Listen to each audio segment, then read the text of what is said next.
अस्सलाम वालेकुम, मैं हूं रेहान तारिक और आप देख रहे हैं दस्तक। गुज़श्ता बरस 20 सितंबर को पाकिस्तान पीपल्स पार्टी की सरबराही में ऑपोजिशन की 11 जमातों पर मुश्तमिल एक इत्तेहाद कायम हुआ था। इसी इत्तेहाद का दावा था कि वो बहुत जल्द हुकूमत से निजात हासिल कर लेंगे और पहली बैठक all parties conference Pakistan Peoples Party की मेजबानी में हुई थी। पाकिस्तान पीपल्स पार्टी इसको होस्ट कर रही थी, लेकिन अब की बार हालात यकसर मुख्तलिफ है। अब पाकिस्तान पीपल्स पार्टी तो मेजबान नहीं है, बल्कि पाकिस्तान पीपल्स पार्टी पीडीएम का हिस्सा भी नहीं है। ना पाकिस्तान पीपल्स पार्टी है, ना ही एएनपी है और ना ही पीटीएम है, बल्कि यहां पर 8 जमातों का इत्तेहाद है जिसकी मेजबानी इस वक्त पाकिस्तान मुस्लिम लीग नून कर रही है। वफाकी दारुल हुकूमत में इस वक्त बैठक जारी है जिसमें मियां नवाज शरीफ साहब वीडियो लिंक के जरिए से उनकी प्रेजेंस है। पीडीएम के सरबराह मौलाना फजलुर रहमान भी मौजूद हैं। ये इत्तेहाद गो के इब्तदाई से मसाइल का शिकार रहा। हुकूमत गिराने के लिए इस्तीफों का ऑप्शन भी था। ज़मीनी इंतखाबात के बायकॉट की तजवीज़ पाकिस्तान पीपल्स पार्टी की तरफ से आई और पीपल्स पार्टी क्लेम करती है कि हमने जो मशवरे दिए पीडीएम को, जब पीडीएम ने उस पर अमल किया तो फतूहात नसीब, उसमें बेहतरी आई। लेकिन अब जो सूरत हाल है उसमें पीडीएम की 8 जमातें एक तरफ हैं, पाकिस्तान पीपल्स पार्टी एक तरफ है। पाकिस्तान पीपल्स पार्टी अभी भी ये कह रही है कि वो अपनी स्ट्रैटेजी पर अमल पैरा होते हुए वॉकआउट सिक्योर कर चुकी है, लेकिन पीडीएम ने अभी तक वो सिक्योर नहीं किया है। पाकिस्तान मुस्लिम लीग नून खुद विद इन द पार्टी बहुत सारी कंफ्यूजन का शिकार है। लेकिन अब बात यह है कि क्या वाकई पाकिस्तान मुस्लिम लीग नून और पीडीएम की जमातें पीपल्स पार्टी के दिए हुए मशवरे पर अमल करेंगी या फिर निशिस्तम, गुफ्तम और बर्खास्तमी होगी? क्योंकि पाकिस्तान पीपल्स पार्टी की तरफ से जो मशवरे दिए जा रहे हैं at this point in time, वो क्या मशवरे हैं, जरा उसकी एक झलक सबसे पहले आपके सामने रखता है। अगर अपोजिशन सीरियस है, अगर अपोजिशन मिल के अदम एतमाद पहले बुज़दार के खिलाफ फिर इमरान खान के खिलाफ लेकर आते हैं तो कल हुकूमत गिर जाएगी। हम समझते हैं जो हमारे अपोजिशन के दोस्त हैं उनको सोचना चाहिए कि कौन संगीन है हुकूमत को नुकसान पहुंचाने में। क्या वो जो उनको हुकूमत को नुकसान पहुंचा सकता है, जो पहुंचाता है या पहुंचाया है, या वो जो ऐसे तजवीज़ देते हैं जो सिर्फ अपोजिशन को नुकसान पहुंचाता है। बिलावल भुट्टो जरदारी साहब पीडीएम के दोस्तों को, ऑपोजिशन के दोस्तों को कुछ मशवरे दे रहे हैं और मशवरा उनका अभी भी ये है कि आइए अदम एतमाद लाते हैं, वोट ऑफ नो कॉन्फिडेंस लाते हैं, पार्लियामान के अंदर किसी तब्दीली की बात कर रहे हैं। और पाकिस्तान पीपल्स पार्टी इस स्ट्रैटेजी के साथ आपने देखा कि कश्मीर के इंतखाब को जीतने में कामयाब हुई। पाकिस्तान पीपल्स पार्टी की नज़रें खैबर पख्तूनख्वा और पंजाब पर लगी हुई हैं। दूसरी तरफ रिवाइवल की जंग लड़ी जा रही है। पीडीएम अपने उस बयानिए को लेकर आगे बढ़ना चाहती है जो असल में साबिक वज़ीर आज़म नवाज शरीफ का बयानिया है, जिसमें वो बात करते हैं आज़ादी से मुतालिक, जिसमें वो बात करते हैं आइन की बहाली से मुतालिक, जिसमें वो बात करते हैं जारहाना अंदाज़े सियासत से मुतालिक। सवाल ये है कि अधूरी पीडीएम के पास अब कौन से काबिल अमल मशवरे हैं? पीडीएम के कार्ड्स में इस वक्त क्या है? क्या ये इत्तेहाद हुकूमत को टफ टाइम देने में कामयाब होगा? क्या पीडीएम इस्तीफे देगी या सड़कों को गर्म करेगी, सड़कों पर डेरे लगाए जाएंगे, ऑपोजिशन जमातें धरने देंगी या फिर खामोशी इख्तियार कर ली जाएगी? क्या पीपल्स पार्टी और एएनपी रुजू करेंगी या दोनों जमातें सोलो फ्लाइट करेंगी? क्या पीडीएम दोबारा बिलावल भुट्टो के ऑप्शंस पर गौर करेगी? क्योंकि इस वक्त जो कुछ हो रहा है, पीडीएम ने जितनी सुबकी बर्दाश्त की है, मौलाना फजलुर रहमान साहब का टेम्परेचर जो पीडीएम के सरबराह है वो बहुत हाई दिखाई दे रहा है, क्योंकि उनके बहुत सारे मुतालबात हैं और उनका बुनियादी मुतालबा यह है कि जिस वक्त दो बड़ी जमातें बैठती हैं दोनों के दरमियान इख्तलाफात रहे। अब पाकिस्तान मुस्लिम लीग नून भी क्या वही करने जा रही है? क्या ऑफ द कैमरा बहुत सारी चीजें मैच्योर होगी और मौलाना फजलुर रहमान को एक बार फिर जैसे कहते हैं उर्फ़े आम में कि ट्रक की बत्ती के पीछे लगाया जाएगा? बात करेंगे। हमारे रिपोर्टर उस्मान खान हमें ज्वाइन कर रहे हैं उस मकाम से जो पाकिस्तान मुस्लिम लीग नून का सेक्रेटेरिएट है इस्लामाबाद में, जहां पीडीएम के बड़ों की बैठक जारी है। उस्मान, बहुत बहुत शुक्रिया आपके वक्त के लिए। उस्मान, सबसे पहले तो ये फरमाइएगा कि आप बहुत करीब हैं, आपके पास खबरें आ रही होंगी, अंदर की खबर क्या है? क्या फिर से नशिस्तम, गुफ्तम, बर्खास्तम होगी या कोई कंक्रीट फैसले हो रहे हैं पीडीएम के इस इजलास में? जी बिल्कुल रेहान, पीडीएम का सरबराही इजलास आज मौलाना फजलुर रहमान के ज़रिए सदारत जारी था और आज के इस इजलास में जो है वो अहम फैसले भी मतवत्तर किए थे, क्योंकि मौलाना फजलुर रहमान ने आज इजहार बरहमी भी किया और उन्होंने कहा कि हम रोज़ उठते हैं बैठते हैं मगर इस इजलासों का हमें कोई खातर ख्वाह कोई फ़ायदा नहीं हो रहा। मौलाना फजलुर रहमान ने कहा है कि आज के इस इजलास में हमें हतमी फ़ैसला करना होगा कि हमारी हिकमत अमली अगली क्या होगी। क्या आया हमने एहतजाज करना है, लॉन्ग मार्च करना है, जलसे करने हैं या हमने मुजाहरे करने हैं? अगर हमने अपनी हिकमत अमली वाज़ेह नहीं करनी तो हमें पीडीएम से अब अलग हो जाना चाहिए या फिर हमें हतमी फ़ैसला अब करना होगा कि हमने आगे क्या करना है। जिस पर मुस्लिम लीग नून के कायद मियां नवाज शरीफ ने मौलाना फजलुर रहमान की गुफ्तगू से जो है वो मुकम्मल तौर पर एतमाद किया उन पर, क्योंकि आज के इस इजलास में क्योंकि इलेक्टोरल रिफॉर्म्स की बातें चल रही हैं, दूसरी तरफ जो है वो इंतखाबात में आईनी तरमीम की बात चल रही है, तो पीडीएम ने यह मुतफ़क़ा तौर पर फैसला किया है कि हुकूमत की जानिब से जो भी रिफॉर्म्स आएगी तो पीडीएम उसकी भरपूर मुखालफत करेगी। जो इलेक्ट्रॉनिक वोटिंग की मशीन का जो मामला था पीडीएम ने उसे भी मुस्तरद कर दिया। मौलाना फजलुर रहमान ने कहा है कि जो बंद कमरों नवंबरों में जो इंतखाबात ये करवाने जा रहे हैं, ये खुले में जो है जिसकी कदर धांधली करते तो उसमें भी धांधली करेंगे। जबकि नवाज शरीफ ने आज फिर वही बात की कि वोट को इज्जत दो का बयानिया जो है उसको हमने आगे बढ़ाना है। साथ ही साथ नवाज शरीफ ने ये भी कहा है कि जो हमने रोज़े अव्वल से जो फैसला किया था हमने उन पर अमल पैरा होना है। जबकि दूसरी जानिब अगर हम बात करें तो PDM का जो सरबराही इजलास है वो ख़त्म हो चुका है, जबकि अब से कुछ ही देर बाद जो है वो जो PDM के कायदीन जो है वो प्रेस कॉन्फ्रेंस करेंगे। उस बाद बहुत सारी बातें मेरा ख्याल है कायदीन जब मीडिया टॉक करेंगे तो सामने, लेकिन आज इस इजलास की इंपॉर्टेंट बात यह है कि मरियम नवाज साहिबा यहाँ नहीं है, बल्कि कायदे हिज़्ब इख्तिलाफ शहबाज साहब हैं और पाकिस्तान मुस्लिम लीग नून के कायद नवाज शरीफ साहब तो वीडियो लिंक पर हैं। अब नवाज शरीफ साहब और मौलाना फजलुर रहमान साहब मेरा ख्याल है बहुत सारी बातों पर अलाइंड हैं, लेकिन क्या शहबाज शरीफ साहब ने चुप करके ये बातें सुनी है या कोई पार्टिसिपेट किया है, कोई मशवरा दिया उन्होंने इजलास में?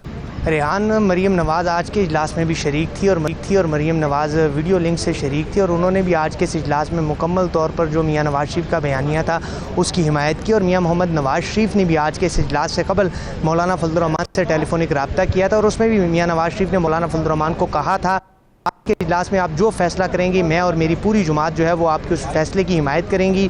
तो आज ये एक अहम रब्ता पहले भी हुआ था, जबकि आज के इजलास में भी नवाज शरीफ ने यही कहा है कि हमने वोट को इज़्ज़त देनी है और जो इदारे हैं वो अपनी हदूद में रहे। साथ ही साथ मौलाना फजलुर रहमान ने, क्योंकि आज सख्त वो उनका गर्म लहजा था और उन्होंने आज ये वाज़ेह किया कि हमने फैसला करना है। जब मौलाना फजलुर रहमान जिस वक्त इजलास में गुफ्तगू कर रहे थे तो ईवान में मुकम्मल तौर पर जो है वो खामोशी छाई हुई थी और जो लोग थे, जो शुरका थे, जो मुस्लिम लीग नून के कायद और जो शहबाज शरीफ यहाँ पर मौजूद थे, दीगर पार्टियों के सरबराहान थे, वो उन्होंने भी मौलाना फजलुर रहमान की गुफ्तगू को जो है वो मुकम्मल तौर पर सुना और उनसे कुछ जमातों ने जो है वो मुकम्मल तौर पर उनकी हिमायत भी की। अच्छा उस्मान, ये बताएं कि जिस वक्त क्योंकि मीडिया टॉक होती है तो मौलाना फजलुर रहमान क्योंकि PDM के सरबराह हैं तो बहुत सारी रिस्पॉन्सिबिलिटी उनके कांधों पर होती है, उन्होंने आके इसको ओपन करना होता है। यकीनन समझ सकते हैं कि मौलाना फ्रस्ट्रेट भी हो रहे होंगे, लेकिन इस वक्त क्या सिचुएशन है? क्या आपको लगता है कोई नई डेडलाइन होगी, नई तारीख होगी, या आज कोई हतमी फैसला होगा कि सड़क गर्म करनी है, इस्तीफे देने हैं, क्या करना है? इस हवाले से कोई फैसला आज के इस इजलास के बाद मीडिया टॉक पे सामने आ जाएगा या कोई नई डेडलाइन होगी? जी बिल्कुल रेहान, चंद रोज़ कबल मौलाना फजलुर रहमान ने अपनी पार्टी की आमला का इजलास बुलाया था और उसके सामने भी ये गुफ्तगू मौलाना ने की थी कि अब हमने हतमी फ़ैसला करना है। तो आज का इजलास भी इंतहाई अहमियत का हामिल है, क्योंकि मौलाना फजलुर रहमान ने इजलास में शिरकत से कबल अपनी पार्टी की जो सीनियर लीडरशिप है उनसे भी मुशावरत की थी, जिसमें मौलाना फजलुर रहमान ने जो उनसे मशवरा किया था वो यही था कि आया हमने अब जलसे करने हैं, लॉन्ग मार्च करना है और धरना देना है। तो जो मौलाना फजलुर रहमान की जो राय थी वो आज उन्होंने आज के इस सरबराही इजलास में रखी है। मेरा ख्याल है कि कायदीन जब सामने आएंगे तो अंदाजा हो जाएगा कि फैसले क्या हुए हैं मीडिया टॉक में। बहुत शुक्रिया उस्मान खान आपके वक्त के लिए। एक ब्रेक लेंगे, ब्रेक के बाद वापस आएंगे, बात करेंगे पीपल्स पार्टी पूरे तमाद क्यों है और क्या मशवरे आ रहे हैं। कमर जमान कायरा साहब हम ब्रेक के बाद ज्वाइन करेंगे, हमारे साथ रहिएगा।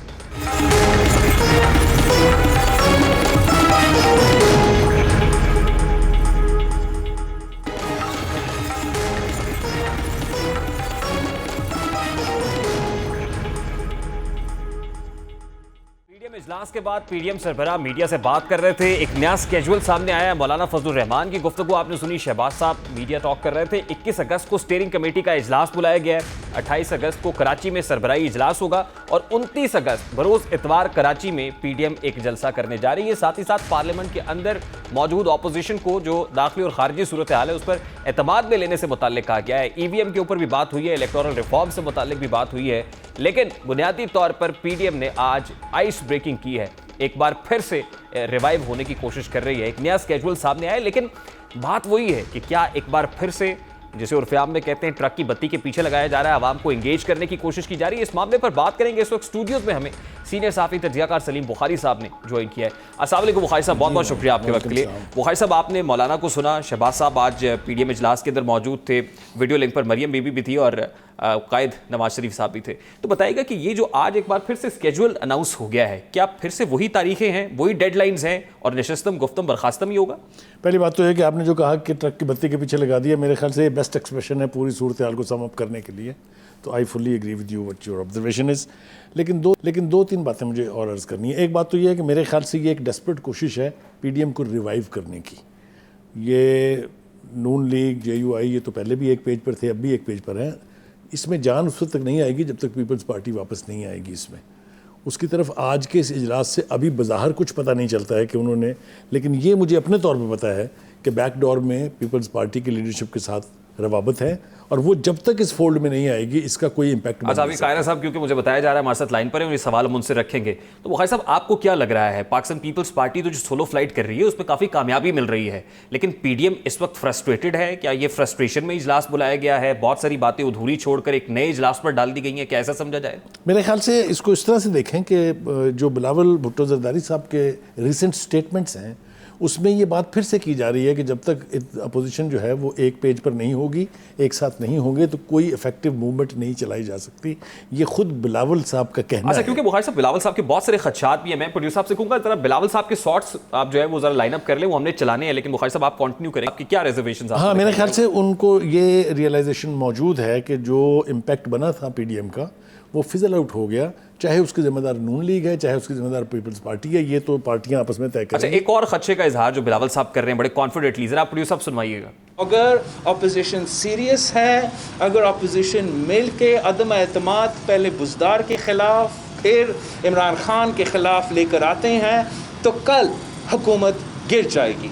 हम समझते हैं जो हमारे अपोजिशन के दोस्त हैं उनको सोचना चाहिए कि कौन संगीन है हुकूमत को नुकसान पहुंचाने में। क्या वो जो उनको हुकूमत को नुकसान पहुंचा सकता है, या पहुंचाता है, या पहुंचाया है, या वो जो ऐसे तजवीज़ देते हैं जो सिर्फ अपोजिशन को नुकसान पहुंचाता है। बुखारी साहब, बिलावल साहब को आपने सुना, बिलावल साहब एक मशवरा दे रहे हैं कि अब आप हमारे बगैर वो करके देख लें जो आप करना चाह रहे थे।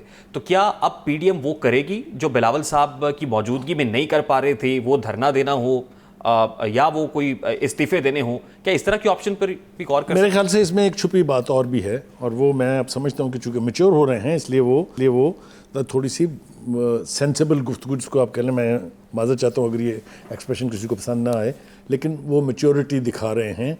इसके अंदर एक छुपी हुई बात भी है कि अगर आप अब भी रेजिग्नेशंस की बजाय अदम एतमाद की तहरीक पर मुत्तफिक हो जाएं तो पीपल्स पार्टी इसका हिस्सा है। मेरा ख्याल ये है कि इसके ऊपर जीरो इन हो रहे हैं, चाहे वो नून लीग है, चाहे वो जेयूआई है। आपको लगता है कि अदम एतमाद की कैंपेन के ऊपर अब वो रेडी हो जाएंगे जो पहले नहीं थे? अगर वो इस पर आमादा हो जाएं, एक पेज पर आ जाएं, पंजाब में हुकूमत 3 दिन में गिरती है। कायरा साहब ने मुझे ज्वाइन कर लिया। बुखारी साहब, बहुत बहुत शुक्रिया। कायरा साहब, बहुत शुक्रिया आपके वक्त के लिए। पीडीएम का इजलास हो गया सर, आप उसमें शामिल नहीं थे, लेकिन जो कुछ हुआ है, क्या कोई मशवरा है पीडीएम के लिए? आपको लग रहा है कि दे आर गोइंग? देखिए, दोनों का इंटेंशन तो सेम रही है, रूट डिफरेंट है। क्या कहेंगे पीडीएम को ऐसे मौके पर? नहीं, वो बड़े लायक फायक लोग हैं, उन्होंने बड़ी मेहनत से पीडीएम जो हमने बनाया था उसको तोड़ा है, हमसे जान छुड़ाई है, लेकिन उनको क्या मशवरा दिया जा सकता है? उनके लिए गुड विशेस है, अल्लाह करे वो जिस मिशन में निकले थे और हमारा और उनका कॉमन मिशन था वो उसमें सुरखरू हो, वो धरना दें, वो इस्तीफे दें, वो जो भी चाहें अपना कदम उठाएं, लेकिन अगर वो इस हुकूमत से जान छुड़ाने में कामयाब होते हैं और पाकिस्तान के अवाम को रिलीफ दिलवा सकते हैं तो मेरी तो गुड विशेस उनके लिए होंगी। ये अलग बात है, मेरा अपना ख्याल ये है कि अगर अपोजिशन इकट्ठी होती, पीडीएम इकट्ठा था तो हुकूमत एट रन थी और अपोजिशन की जमातें जो थी वो दिन ब दिन पॉपुलैरिटी गेन कर रही थी, और उसका गेज ये है कि बाय इलेक्शन जितने हुए वो पीपल्स पार्टी ने इसरार करके अपने दोस्तों को कायल किया और हमारा वो तजर्बा बड़ा कामयाब रहा। हमने सारे बाय इलेक्शन जीते पूरे मुल्क में।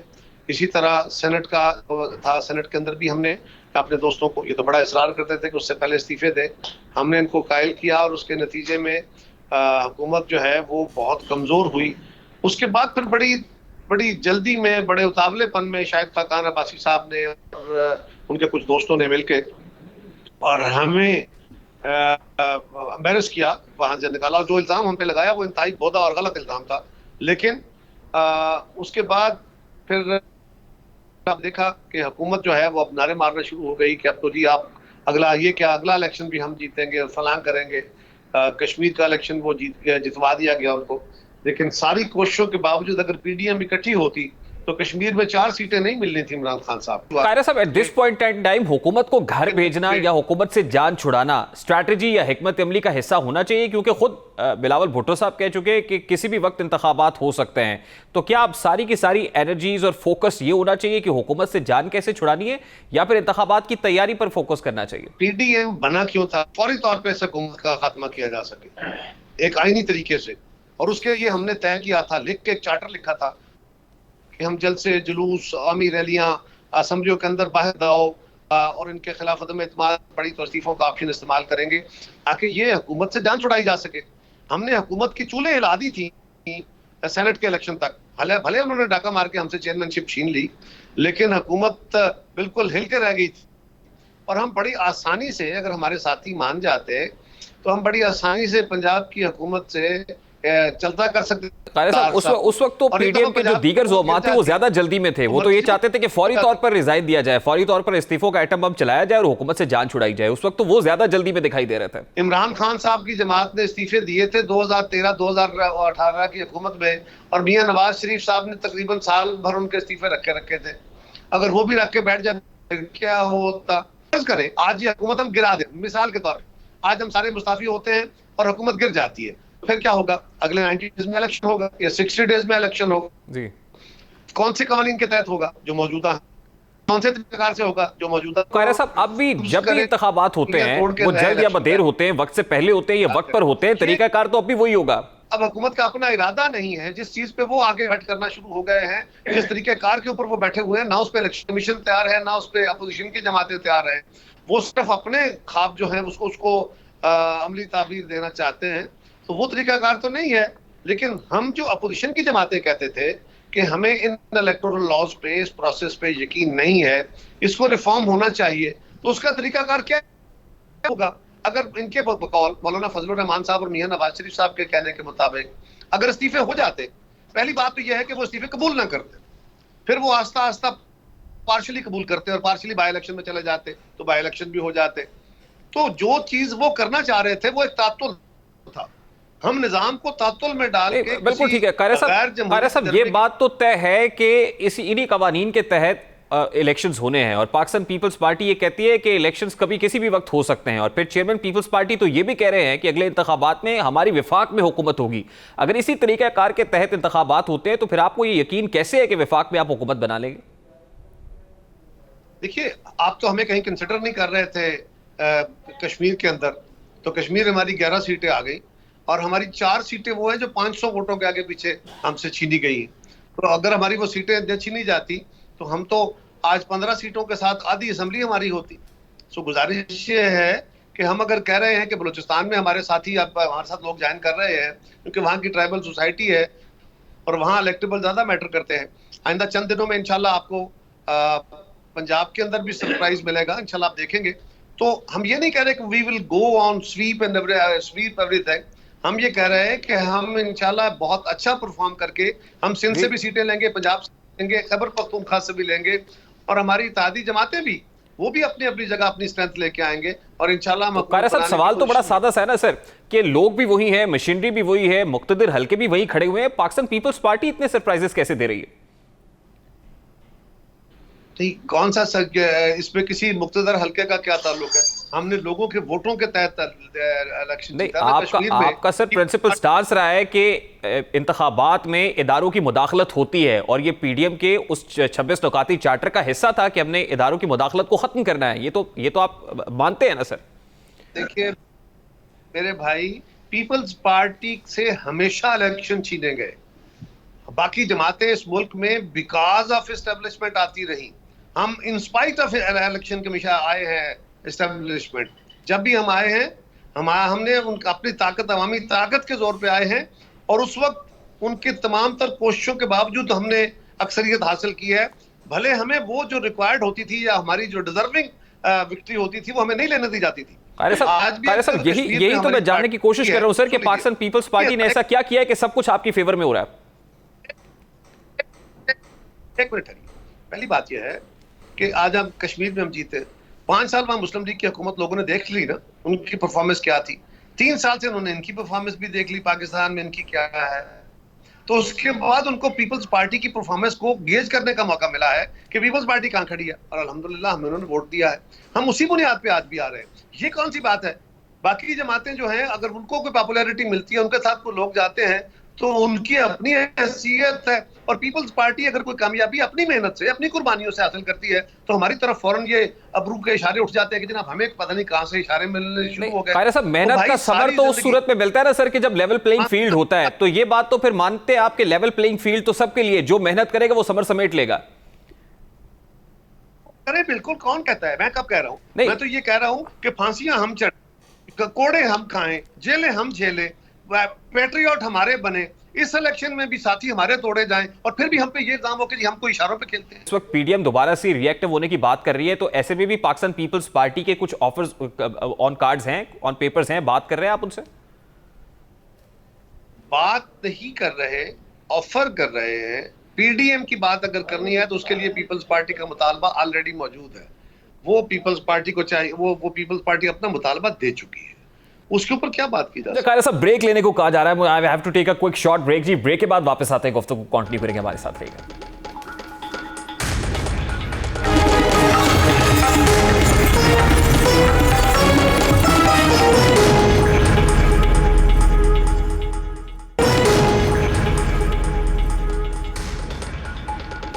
Welcome back. आज पूरी दुनिया में अक़लियतों का आलमी दिन मनाया जा रहा है। दुनिया भर में मजहबी अक़लियतों को बराबर हुकूक देने के अज़्म का इजहार किया जा रहा है। लेकिन इस कुर्रा अर्ज़ पर एक ऐसा मुल्क भी है जहां अक़लियतों को दबाने के लिए 18 कवानीन है, जहां शहरियत के मुतनाज़ कवानीन के जरिए मजहबी अक़लियतों की शनाख्त को छीन लिया जाता है, जहां मजहबी अक़लियतों को दबाने के लिए हर बार कोई नया कानून बनाया जाता है। यह मुल्क इस वक्त मजहबी जुनूनियों के हाथों में यरगमाल बन चुका है। इस मुल्क में जो मजहबी अक़लियत सबसे ज्यादा तख्ता मुश्क बनी हुई है वो मुसलमान है, और मुसलमानों के खिलाफ मजहबी मुनाफरत और इम्तियाजी सलूक में दाएं बाजू के मजहबी गिरोह सरगर्म अमल हैं।